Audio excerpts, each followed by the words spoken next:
Halo semuanya, kali ini admin akan menceritakan lanjutan dari Donghua Throne of Steel. Bagi yang belum melihat episode sebelumnya, kalian bisa menekan link yang sudah admin sediakan di bawah. Oke, langsung aja ke ceritanya. Setelah sebelumnya dihajar habis-habisan oleh iblis serigala, lalu disembuhkan oleh pengawal Sayer, Hausen perlahan kembali sadar dan mencari gadis yang dia temui sebelumnya. Hausen dibuat kebingungan karena lukanya sudah sembuh total. Hausen juga melihat cincin pemberian Sayer yang membuatnya makin kebingungan. Lalu saat Hausen mengambil pedangnya, pedang itu terasa sangat ringan di tangannya. Saat Hausen mengayunkan pedangnya, terjadilah hempasan angin yang cukup kuat. Lalu Hausen bergegas untuk pulang karena hari sudah sore. Saat sampai di rumah, Hausen bertemu dengan ibunya yang sudah semakin sehat dari penyakit sebelumnya. Setelah itu Hausen membuatkan sup untuk ibunya dan bertanya tentang kesatria terakhir yang pernah melawan sang kaisar iblis. Ibunya perlahan menceritakan kisah dari kesatria terakhir. Pada kesempatan ini, Hausen diam-diam mencampur cairan esensi kultivasi agar ibunya cepat sembuh. Di tengah malam yang sunyi, ibu Hausen yang sebenarnya bernama Baiyu sedang mengeringkan kain. Baiyu lalu didatangi oleh orang misterius yang ternyata adalah suaminya yang bernama Long Qingyu. Mereka berdua dibuat kaget karena tak menyangka akan dapat bertemu kembali. Terutama Qingyu yang seolah tak percaya karena telah mencari Baiyu kemana-mana dan mengira Baiyu telah tewas. Di pagi harinya, Hausen datang ke kuil mendahului teman-temannya untuk mencoba mengayunkan pedangnya di pilar penghitung energi kultivasi. Hausen sebelumnya hanya mendapat nilai 11, tapi kini Hausen berhasil mendapat nilai 25. Hal ini kembali membuat Hausen terkejut dengan kekuatannya sendiri.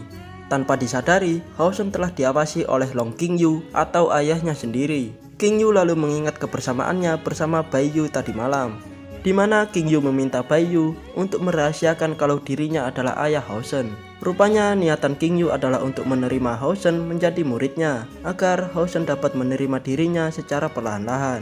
Balza juga menjelaskan kalau mulai saat ini, Hausen tidak akan berlatih di kuil kesatria, melainkan Hausen akan dilatih oleh kesatria terhebat Long Qingyu selama 3 tahun ke depan. Qingyu lalu meminta batu kebangkitan pada Balza yang nantinya akan digunakan untuk upacara kebangkitan ilahi Hausen. Qingyu lalu membawa Hausen dan mengajaknya terbang untuk berkeliling.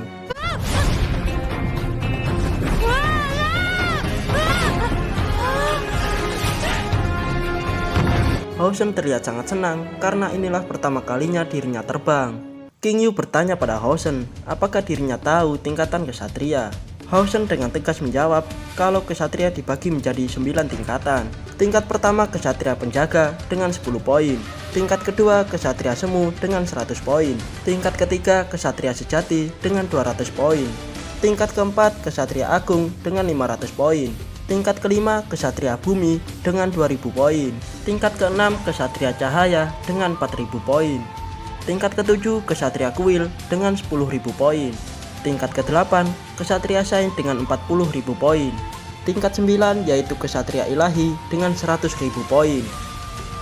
Dan Hausen masih mendapat 25 poin, yang artinya dirinya masih berada di tingkat pertama kesatria. Lalu Qingyu bersiap memulai upacara kebangkitan ilahi yang akan meningkatkan energi spiritual bawaan Hausen. Di sini Hausen berkecil hati dan berkata kalau energi bawaannya sangat rendah. Tapi Qingyu akan tetap melatihnya karena Hausen adalah putranya. Qingyu juga menyuruh Hausen untuk tidak takut dalam menghadapi semua tantangan. Proses pertama adalah pembersihan kotoran jiwa yang menyakitkan.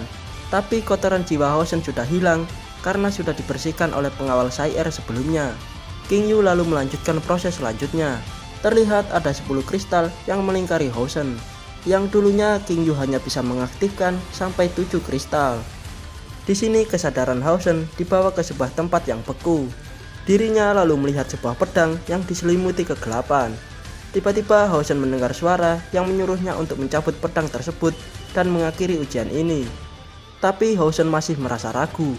Lalu Hausen mengingat perkataan gurunya, kalau kesatria sejati harus berani menghadapi segala sesuatu yang ada di hadapannya.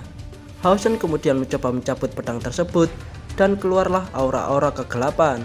Di area luar, Qingyu dibuat terkejut karena ada sebuah energi cahaya yang masuk ke dalam tubuh Hausen. Energi tersebut berasal dari sumber kehidupan di sekitarnya, mulai dari hewan, tumbuhan, dan bahkan semua orang juga mengeluarkan energi cahaya yang langsung mengarah kepada Hausen. Rupanya tanpa disadari, Hao-Shen telah menyerap energi dari sumber kehidupan di sekitarnya. Hal ini membuat aura kegelapan berangsur-angsur menghilang dari pedang yang hendak dicabutnya. Hao-Shen juga dapat mengaktifkan sampai 9 kristal yang menyala dan hanya tersisa 1 kristal lagi.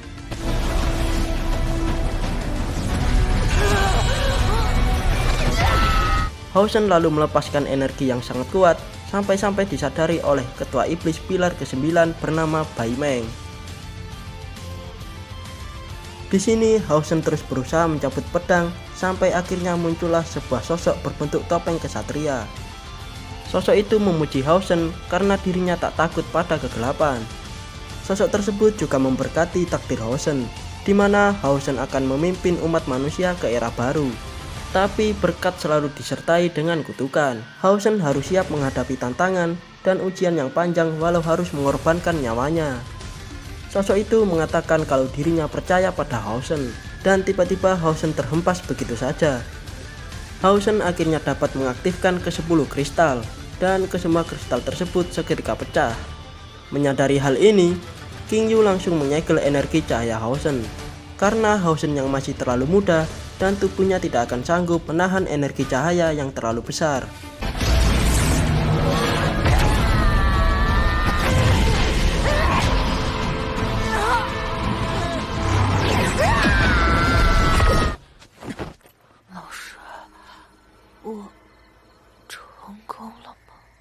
Setelah itu, mereka berendam di sumber air panas untuk memulihkan diri. King Yu juga menunjukkan secara virtual Kaisar Iblis Feng Qiu. Selama bisa membantainya, maka dunia manusia akan kembali damai.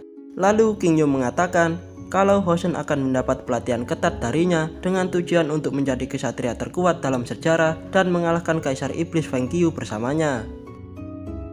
Di sisi lain, Sai Er yang sedang merenung tiba-tiba didatangi oleh pengawasnya yang menyampaikan kalau ujian berikutnya akan segera dimulai. Sai Er terlihat sangat tidak senang dengan ujian tersebut dan hanya ingin punya seorang teman. Lalu Sai Er membayangkan kebersamaan indahnya bersama Hao-Shen. Tapi takdir mengatakan kalau hanya dirinya yang dapat menjadi reinkarnasi Sain dan berjuang mengalahkan Kaisar Iblis Feng Qiu. Lalu Sai Er terlihat bersiap untuk mengikuti ujian selanjutnya, walau sebenarnya dirinya sangat terbebani.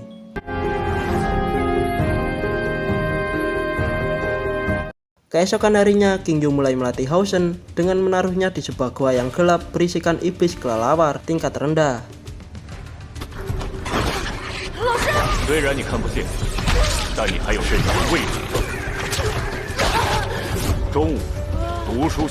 Hao-Shen juga harus mengingat kelemahan dari setiap iblis.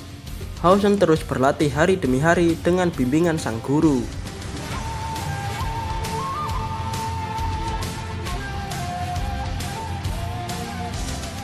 Sampai akhirnya Hao-Shen kelelahan dan terjatuh.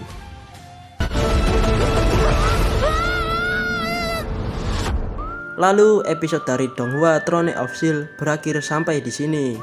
Admin akan melanjutkan ceritanya di part selanjutnya.